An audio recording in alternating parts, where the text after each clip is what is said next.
김학의 전 법무부 차관에 대한 불법 출국 금지 사건을 수사하고 있는 검찰이 앞서 전해드린 것처럼 지난 24일 이광철 청와대 민정비서관을 불러서 10시간가량 조사했습니다. 이번 사건과 관련해 청와대 관계자가 검찰 조사를 받은 것은 처음입니다. 수사가 더 윗선으로 향할지에 관심이 모아지고 있습니다.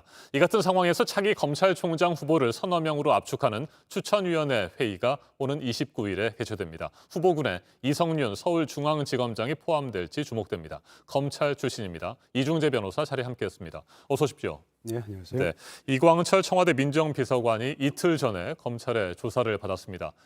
그 일주일 전에는 이성윤 서울중앙지검장이 4차례 검찰 조사 요구를 묵살했다가 자진으로 출두를 해서 조사를 받지 않았습니까? 일단 말이죠. 이광철 비서관, 피의자 신분인 거죠? 그렇죠. 피의자 신분이죠.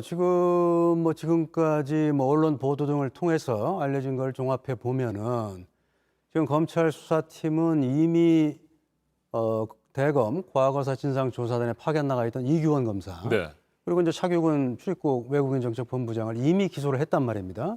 그리고 수사팀의 의견은 그 두 사람과 지금 그 이광철 당시 그 민정수석실의 선임 행정관이 같이 공모를 한 걸로 보는 거죠. 그러니까 이광철 당시 선임 행정관이 이규원 검사한테는 전화해서 법무부 출입국 본부와는 다 얘기가 됐다.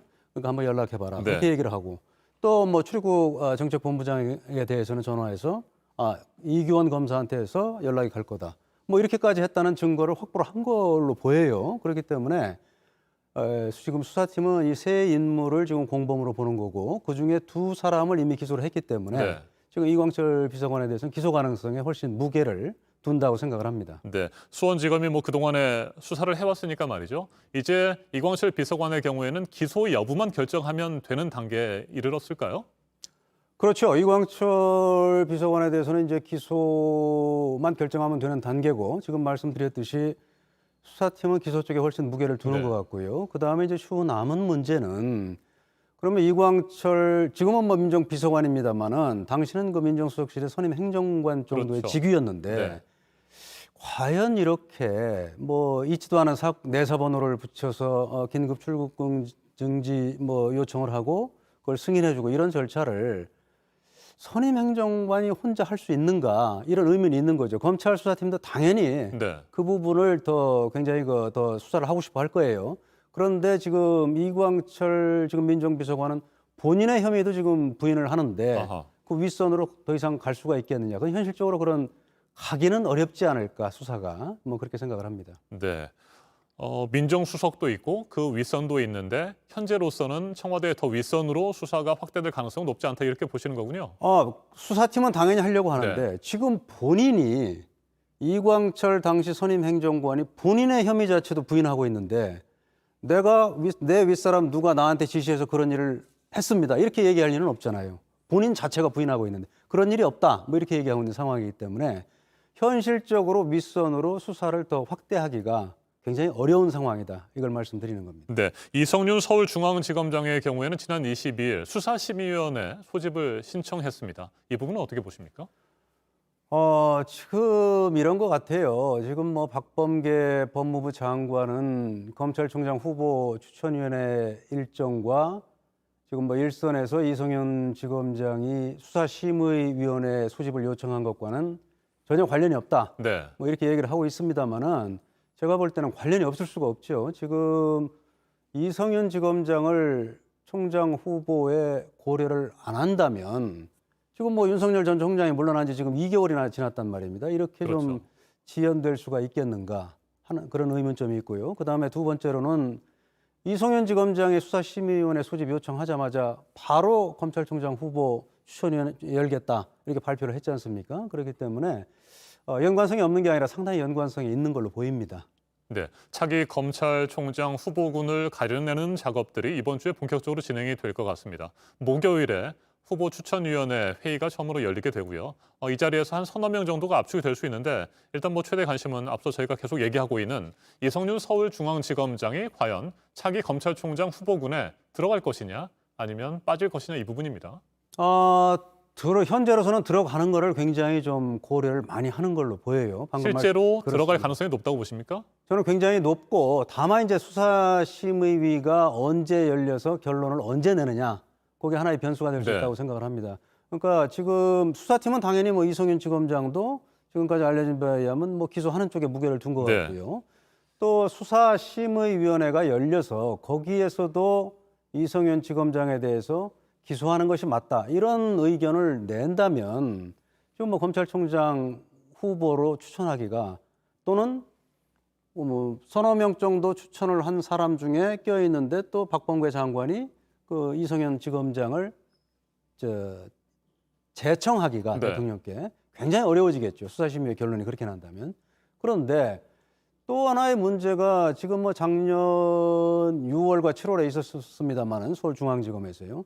이재용 전 삼성전자 부회장 사건, 뭐 삼성물산과 이제 제일모직의 합병 네. 과정에 이제 불법이 있었느냐 그 문제. 그 다음에 이제 채널A 사건과 관련해서 한동훈 검사장에 대한 기소 여부를 어떻게 할 것이냐.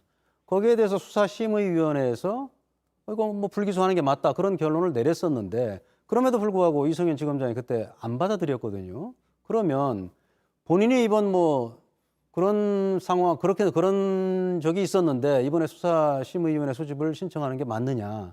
그 일종의 내로남불 아니냐 그런 비판도 있을 수 있겠습니다만은 또 하나는 수사심의위원회가 이성윤 지검장을 기소하는 게 맞다 이런 결론을 내린다 할지라도 그건 뭐 권고적 효력밖에 네. 없으니까 우리는 그냥 임명을 강화하겠다 또 이런 상황이 올 수 있거든요. 그러면 굉장히 지금 혼란이 일어나는 거죠. 네, 박범계 법무부 장관이 차기 검찰총장 후보의 덕목에 대해서 얘기를 했는데 이와 관련해서 논란이 좀 일고 있는 것 같습니다.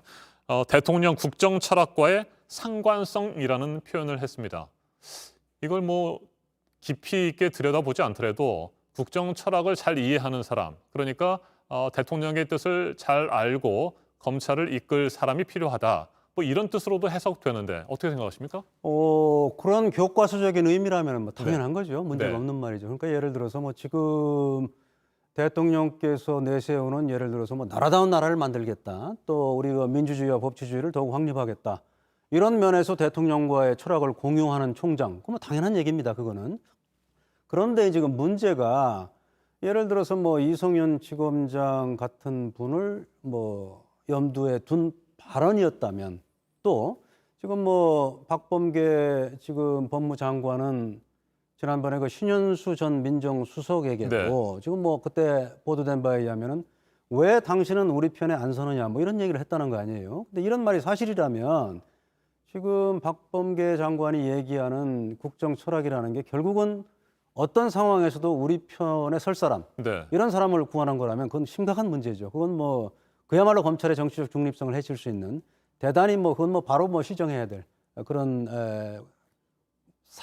고려 사항이라고 생각을 합니다. 네. 그래서 그동안에 뭐 여러 가지 얘기들이 있었습니다만 과연 살아있는 권력을 제대로 수사할 수 있을 것이냐 이 부분하고 연결이 됩니다.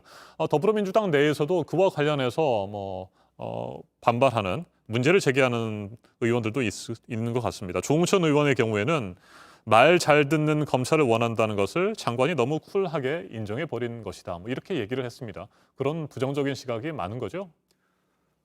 검찰 내부에서는 그런 부정적인 시각이 많은 것 같습니다. 네. 그러니까 지금 뭐 현재 진행되고 있는 일련의 상황에 대해서도 지금 뭐 현 정권에서는 검찰에 대한 민주적 통제를 위한 과정에서 일어나는 뭐 일종의 뭐 약간의 부작용이다 이렇게 얘기를 하고 있습니다만은 검찰 내부 구성원들의 다수는 살아있는 권력을 수사한 것에 대한 후폭풍 아니냐 뭐 이런 생각을 많이 하고 있는 것 같고요.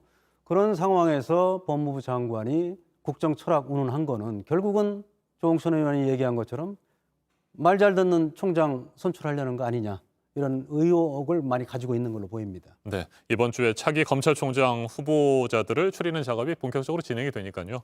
좀 더 지켜봐야 될 것 같습니다. 지금까지 이중재 변호사였습니다. 말씀 잘 들었습니다. 네, 감사합니다.